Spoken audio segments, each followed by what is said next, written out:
यह कहानी गरीब परिवार का है जिसमें लीलावती का बेटा रतन वो दोनों रहा करते थे।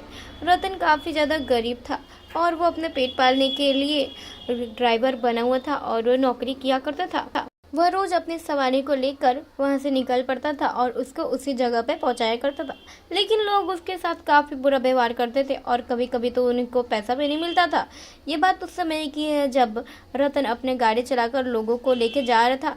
तभी रतन उन लोगों से कहता है कि सर आपका 1200 रुपये हो चुके हैं, प्लीज आप उतने रुपए दे दो।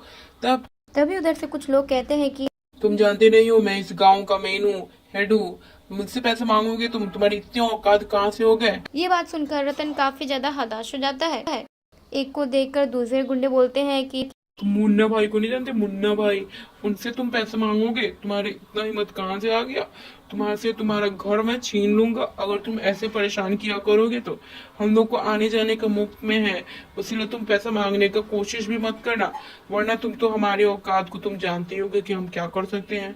और वो सब बंदूक हाथ में देख लेता है तो वो रतन चुपचाप रहता है, क्योंकि अगर वो कुछ भी बोलेगा तो बंदूक से उसको जान मार देगा, जिसके कारण रतन को चुपचाप रहना पड़ता है। अब काफी बुरा भला रतन को बोलते हैं, लेकिन रतन चुपचाप वहाँ से चला जाता है। वहाँ से वो चला जाता है और जब वो जाता है तो उसके सामने उसकी माँ खड़ा रहती है और वो अपनी माँ के पास जाता है। लेकिन वहाँ पर से वो मम्मी से पूछता है कि बेटा क्या हुआ, तुम इतने उदास क्यों हो? क्या हुआ, आज के दिन में कुछ इनकम नहीं हुआ? अच्छा कोई बात नहीं, वो तो होता ही है बिजनेस में, कभी इनकम होता है कभी इनकम नहीं होता, तो तुम इस बात से इतना परेशान मत रहो। लेकिन रतन कुछ नहीं बोलता है क्योंकि वो काफी परेशान होता है और वहाँ से वो अपनी मम्मी को बताता है कि नहीं माँ, कुछ नहीं हुआ है, आज के दिन भी पैसा उनका इनकम हुआ है, लेकिन कुछ ज्यादा कुछ खास नहीं हुआ है, उसीलिए कोई बात नहीं। इतना बोलकर रतन वहाँ से चुपचाप चले जाता है।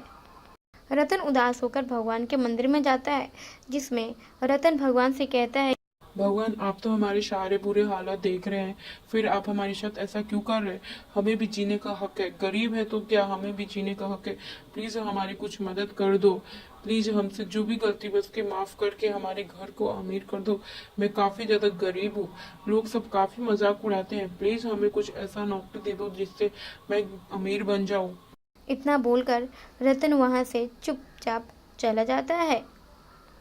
रतन अपने घर पे वहाँ से निकल जाता है और रतन अपनी माँ के पास आता है तो माँ से कहता है कि माँ सब कुछ ठीक है, आप टेंशन मत लो, सब कुछ सही है, जो भी हो सब अच्छा होगा, हमारी लाइफ में जो भी प्रॉब्लम है सब धीरे धीरे सॉल्व हो जाएगा, मम्मी आप टेंशन मत लो, ऐसा वहाँ से बोलता है। तभी उसकी माँ कहती है कि बेटा जीवन में तो ऐसे उतार चढ़ाव तो आते ही रहते हैं, कभी कोई अमीर होता है तो कभी कोई गरीब होता है, जिसमें हम लोग गरीब है, उसीलिए तुम गरीबी के ऊपर इतना बुरा भला मत कहो।